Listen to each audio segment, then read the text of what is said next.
এরপর থেকে বোনের অংশে হাল বাওয়া তোমার জন্য জায়েজ, এছাড়া রাস্তার ডাকাতি আর বোনের মাল খাওয়ার মধ্যে ব্যবধান না। যদি কোনো মুফতি সাহেব ফতুয়া দিয়ে আমার বুঝাইলেন, বুঝাইতে পারেন। সন্তান মানুষ হয় না কারণ কি? হালালে হারামে মিলায়া খাওয়ায়। হারাম মাল যে তার মালে মিশে আছে এটা খবরই নাই। কার কার হক তোমার মালের মধ্যে আছে এটার খোঁজ খবরই নাই। আমরা মনে করি যতদিন রাখতে পারলাম গৃহস্থী বড় রইল। বুনে নাকি নিয়ে যাইব, আর একজন মানুষের নাম কইয়া দেই, হইতাম নেই। মাত্র কয়েকটা কথা, এগুলো মনে রাখবেন, বাড়িতে নিয়ে যাইবেন, সন্তানদেরকে পর্যন্ত শোনাইবেন। রে বাবা, একজন ইমানদার কোনোদিন হারামে আরাম পেতে পারে না। ইমানদার কখনো হারামে আরাম পেতে পারে না। হারামে আরাম পাবে কাফের মুশরিকরা। ফসা গান্দা খাবারে কুকুর শুকর লাভবান তাজা হইতে পারে, মানুষ তাজা হবে না।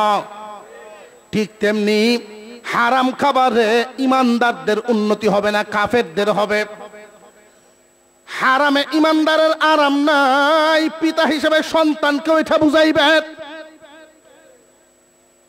আজকাল সন্তান কোন লাইনে ইনকাম করে বাপে খবরই লয় না। সন্তান যদি বেতন পায় 1 লাখ, উফরি কামায় 5 লাখ, বাপ খুশি। খুব সাবধান, এটা ইমানদারের কাজ না। লেনদেন খুব পরিষ্কার রাখবেন। আমি 1-2টা জায়গা শুধু আপনাদের সামনে তুলে ধরব। কিয়ামতের কঠিন ময়দানে অনেক মানুষ পাহাড় পরিমাণ নেকি নিয়ে আল্লাহর সামনে হাজির হবে। প্রভু গো, জান্নাত দাও, জান্নাত দাও, আমি জান্নাতে যাব। আল্লাহ পাক রব্বুল আলামিন বলবেন, তোমার সব ভালো ছিল, কিন্তু একটা বদ আমল, বান্দার হক তুমি নষ্ট করে ফেলতা, বান্দার হক ঠকাইতা।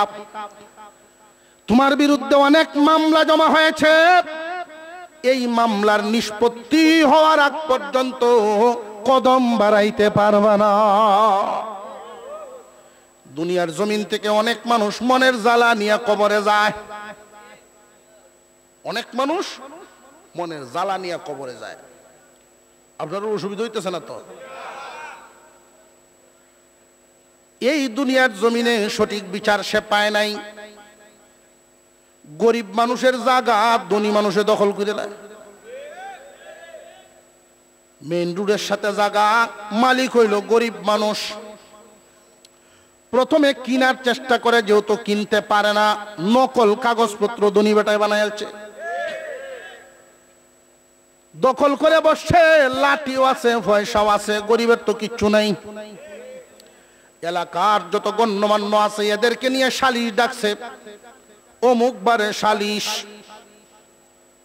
সালিশে যেই মাতাব্বররা বর্তমানে বিচার কার্য পরিচালনা করতেছে আমাদের দেশে, সংখ্যায় খুব কমেই পাওয়া যায় সঠিক পথে চলনেওয়ালা।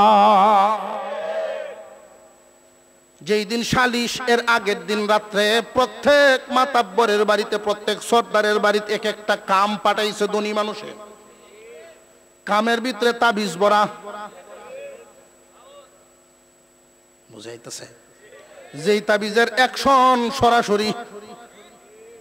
পরের দিন সকালে যখন সালিশ শুরু হয়েছে, একজনে দাঁড়ায় কয়, জায়গার আলাপ পরে হইব, জায়গার আলাপ পরে।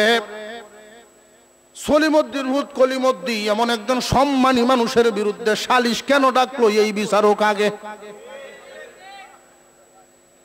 এখন দি গাড়ি উল্টা চলছে। এটা সালিশ ডাকছিল বিচার পাওয়ার জন্য।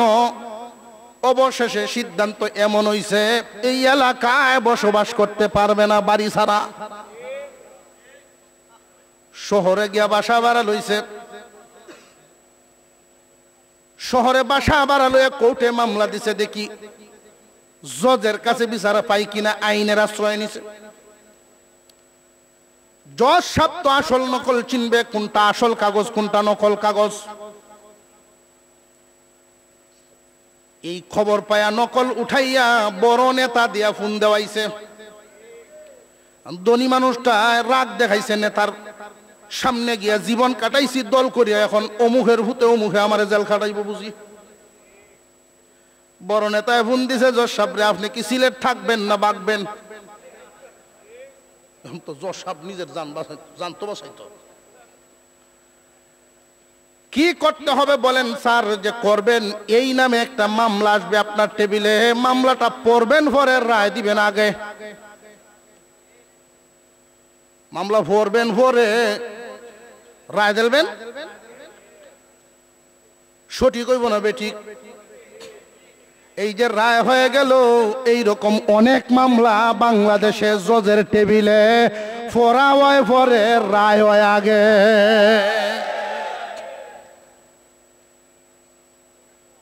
এই লোকটা সালিশ বিচারেও তার জায়গা পাইল না, আইনেও পাইল না। যতদিন দুনিয়ার জমিনে জিন্দা ছিল, জায়গা দেখলেই শুধু জ্বলে, দেখলেই জ্বলে।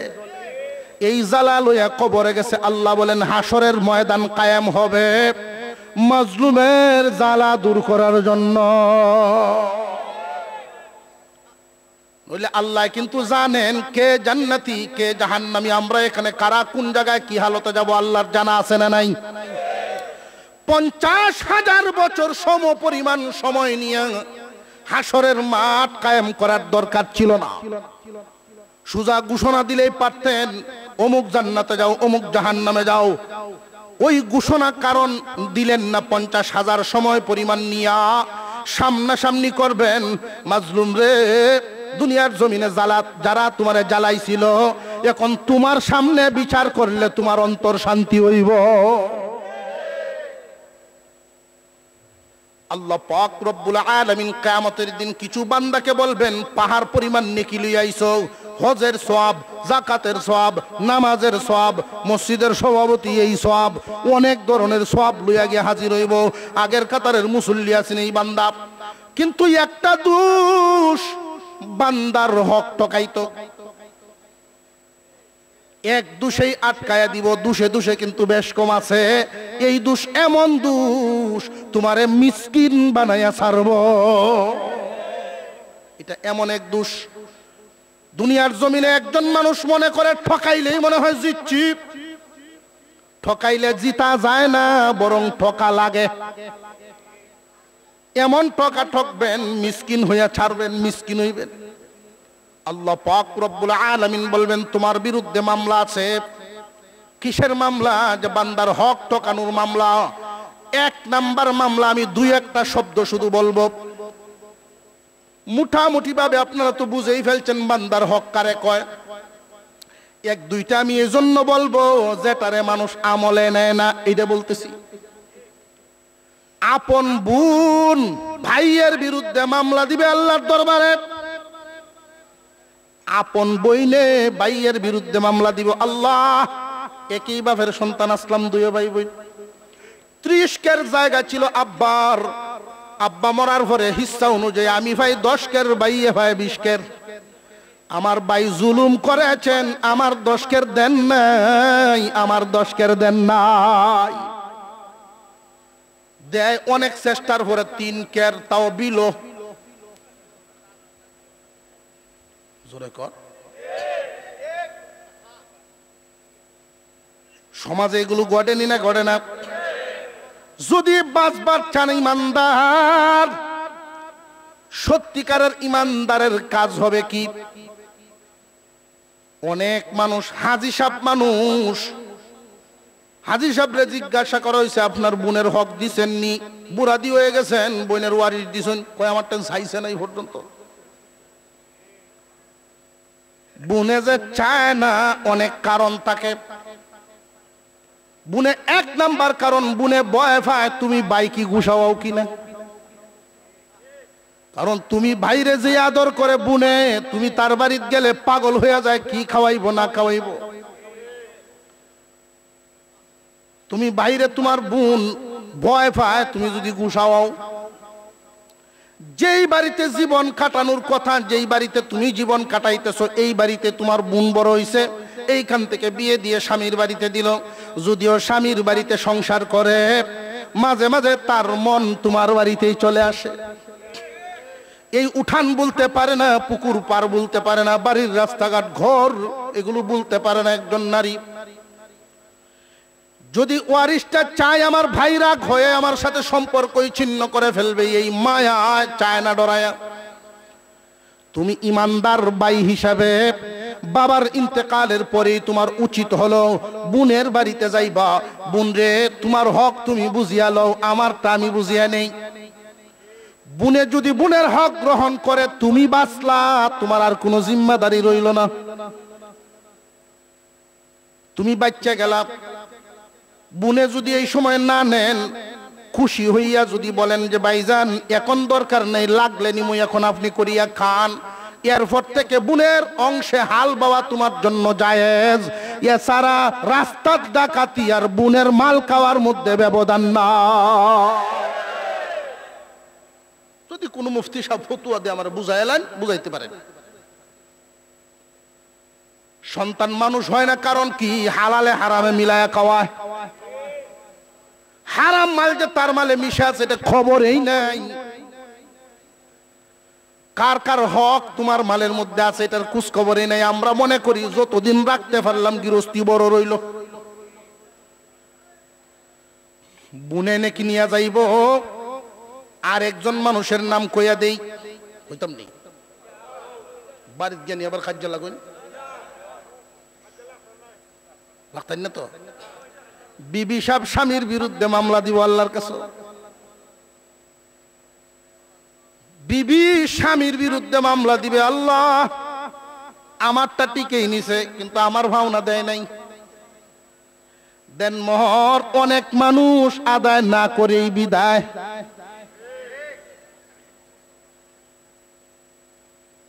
বেশিরভাগ মানুষের এই হালত, এটা একটা রুসুম হয়ে গেছে, বোঝা যায় রুসুম হয়ে গেছে। আমার এক মুসল্লি 10,10,000 টাকা দিছে দেন মোহর তার ছেলের বিয়ে। আবার কইতেছে হুজুর চৌধুরী সাহেবের মেয়ে আনছি দহুরের। আপনার ছেলে কি করে? আমার আল্লাহর মালহুদ গার্মেন্টসও চাকরি করে। গার্মেন্টসও চাকরি করে 10,10,000 টাকা কাবিন দিয়েছেন, কোন আন্দাজে দিলেন আপনি? 5,000 করেও যদি মাস শেষে দেয়া যায় কত বছর লাগবো দেখছুন হিসাব করিয়া। বেটায় উত্তর দেয় আমার সাথে, হুজুর আপনারা যেমনে কই এত কঠিন না, তা দেওয়ান লাগে না, খাতাতেই থাকে, কাজীর খাতাতেই থাকে, দেওয়ান লাগে না। সমাজ রক্ষার্থে মানুষ মন বাঁচাইতে গিয়ে বাড়ায় দেওয়ান লাগে। সমাজ রক্ষার্থে যদি বাড়াইয়াই দিবেন 10 লাখকে 10 কোটি দিলেন না, কাজীর ফিস অনেক খুব বাড়তি, বলে আরো দিল। সব জিনিস নিয়ে খেলা চলে না, চাপাবাজি চলে না, সমাজ দেখানো চলে না। বেড়াই গেছে বাজারও 2 কেজি চাউল নিয়ে, কার্তিক মাস আর চৈত্রিক মাস। আমাদের দেশে আগে খুব অভাব ছিল। 2 কেজি চাল নিয়ে বাজারে গেছে, বেচছে বাজার করব। বিবি সাহেব বইলে দিছেন পেঁয়াজ আনবা, মরিচ আনবা, সবকিছু কইয়া শেষে 2টা ফান আনল। 2 কেজি চাল যেই খালি বেচছে বাজারও, এমনি নতুন বিয়ের সাথে দেখা, ব্যাগটা লইয়া দাঁড়ানো বাজারও।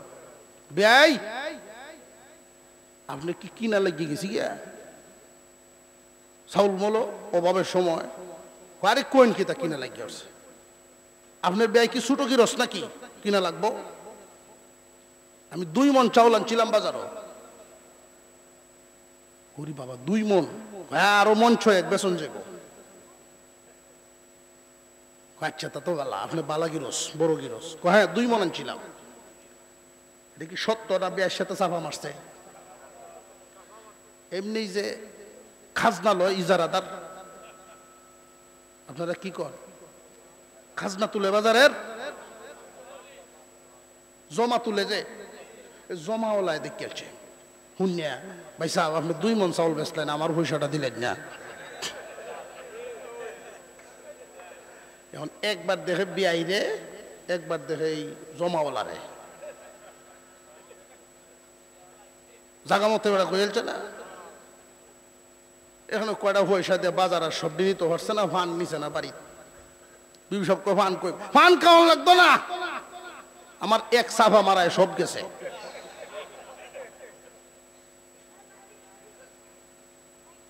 দেন মোহর বিবির পাওনা, এটা তার হক, দিতেই হবে, দিতে বাধ্য আপনি। যদি না দেন নেকি লয়ে যাইব। অনেকেই মনে মনে ভাবতেছেন হয়তো যে এত মিল মোহব্বতের ভিতরে নেকি লয়ে যাইব, ওইখানে আপনার পরিচয় দিত চাইতো না, খালি নেকি দেন লাগিন দিব। মা তার সন্তানকে চিনবে না, পরিচয় দিবে না নেকির ভয়ে, যদি চায়ালায় ওই দিন ছাড়াছাড়ি নাই। এই জন্য উচিত যার যার সামর্থ্য অনুযায়ী একজন সুপুরুষ, যুবক কান পেতে শুনেন, সুপুরুষ কখনো বিবির কাছ থেকে সময় চায়া নিবে না, সাথে সাথে আদায় করে ফেলবে। যারা দুর্বল অর্থনৈতিকভাবে, বিবির কাছে একটু নত হইয়া,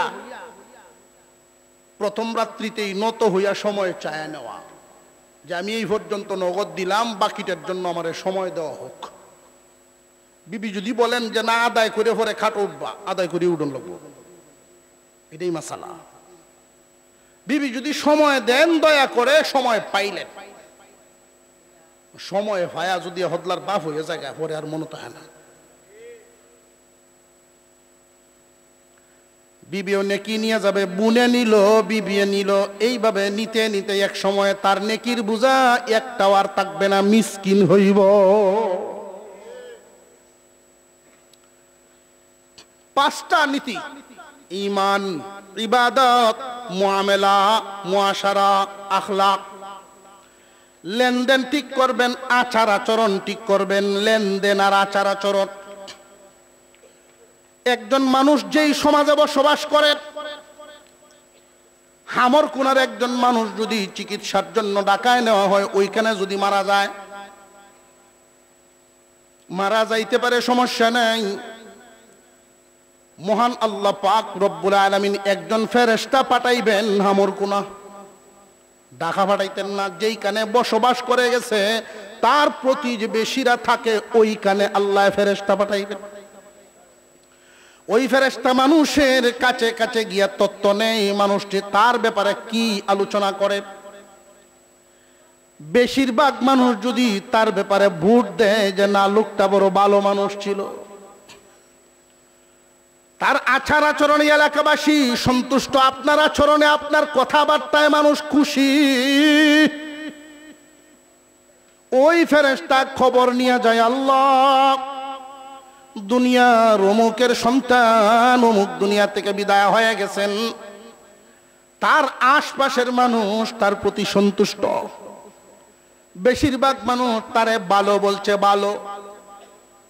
আল্লাহ বলেন, ফেরেশতারা রে, আমার বান্দার পক্ষে ভোট লই আইছো, যদিও আমার বান্দার এমন কিছু গুনাহ আছে যেই গুনাহ ফেরেশতা তোমরাও জানো না। গোপন গুনাহগুলো, আল্লাহ পাকের এক নাম হলো সাত্তার, গোপনকারী। অনেক মানুষের অনেক গুনাহ, স্বামীর গুনাহ স্ত্রী জানে না, স্ত্রীর গুনাহ স্বামী জানে না। প্রত্যেকটা মানুষের ব্যক্তিগত কিছু চলাফেরা তাকে কেউ জানে না, বন্ধু বান্ধব না, সমাজের মানুষেও না। এমন দোষগুলো আল্লাহ গোপন চাদর দিয়া ডাইকা রাখেন। মহান আল্লাহ ডাক দিয়া বলেন, ফেরেশতারা রে, এলাকার মানুষ তারে ভালো বলছে, তার আচরণে মানুষ খুশি, তোমরা সাক্ষী থাকো। আমি আমার নামক আমার চাদর দিয়ে যেই গুনাহগুলো ডাইকা রাখছিলাম, তার দোষগুলো ডাইকা রাখছিলাম, তার গোপন গুনাহগুলো আমি আল্লাহ গোপনেই মাফ করে দিলাম। আচরণে যদি মানুষ খুশি থাকে, আল্লাহ খুশি হয়ে যায়। এখন আমরা জবানবন্দি লয়, জানাজা সামনে লইয়া, জানাজার লাশ সামনে তুই জিগায়, লোকটা কেমন ছিল জিগায়। এই সময় সুরেরও কেউ খারাপ করব। আমি এক জানাজা পিছনে দাঁড়াইছি, তো এইভাবে ঈদগাহ মাঠের মধ্যে জানাজা হইতেছে, অনেক বড় জানাজা। এক লোক দাঁড়ায় জিগাইতেছেন, চেয়ারম্যান সাহেব লোকটা কেমন ছিল? সকলে না খুব ভালো আছেন। আমার সাথে আল্লাহ তিনবার কইছে খুব ভালো, খুব ভালো।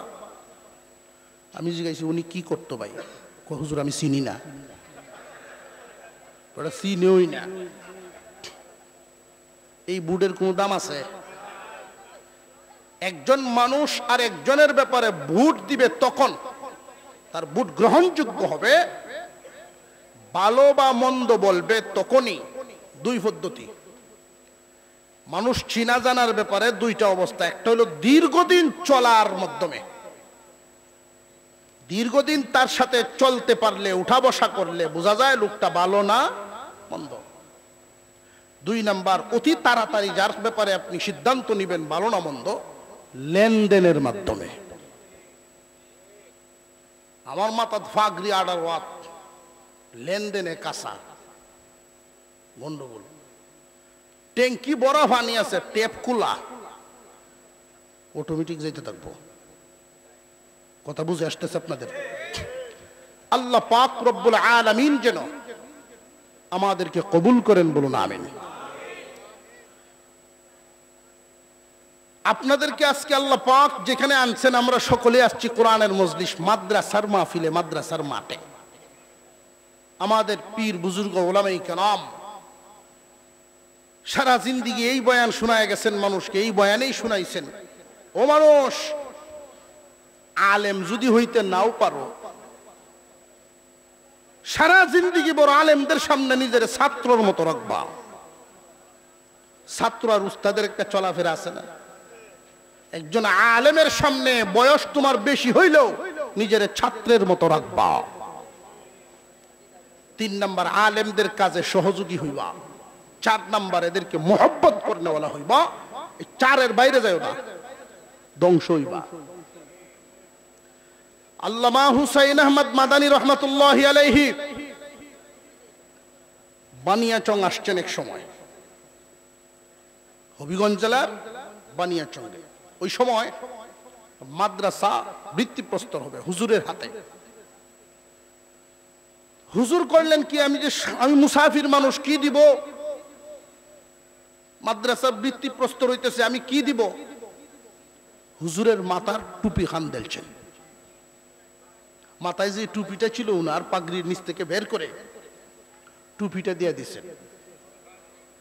টুপি তো আর ফাউন্ডেশনের কোনো কাজে লাগবে না, কারোর ঘরে রাখার জন্য, মাঝে মাঝে ব্যবহারের জন্য এই টুপি কিনে নিয়ে যায়ও কেউ, এই পয়সা পরে ফাউন্ডেশনে দেওয়া হইল। এখন তো হুজুরের এই টুপি বরকতের জন্য নেওয়ার অনেকেরই চাহিদা, দাম ওটা শুরু হইল। তখনকার সময়ে 300 মণ ধান দিয়ে এই টুপি নিছিলেন একজন। একটা গ্লাসের বক্স বানাইছে লোকটায় নিয়া, হুজুরের টুপিটা ওনার ঘরে ছিল। আল্লাহ তাআলা এত বরকত দিছেন, এত বাংলাদেশের উল্লেখযোগ্য কোন শহর বাকি নাই যে তার জায়গা নাই। বাংলাদেশের কোন শহর, উল্লেখযোগ্য শহর বাকি নাই যে তার জায়গা নাই। তার নামে স্কুল, কলেজ, ভার্সিটি বহুত কিছু হয়েছে, মসজিদ, মাদ্রাসা। আল্লাহ তাআলা কোন উসিলায় কারে কি বরকত দিবেন বলা যায় না। আপনাদের সামনে এরকমই আজকে এক বরকতপূর্ণ একটা কাজ একটা রাখা আছে, যার তৌফিক যেরকম কুলায়। এই মাদ্রাসার একটা ক্যালেন্ডার গড়ে রাখার জন্য আপনাদের সামনে নিলাম করা হবে। পয়সাটা নবীর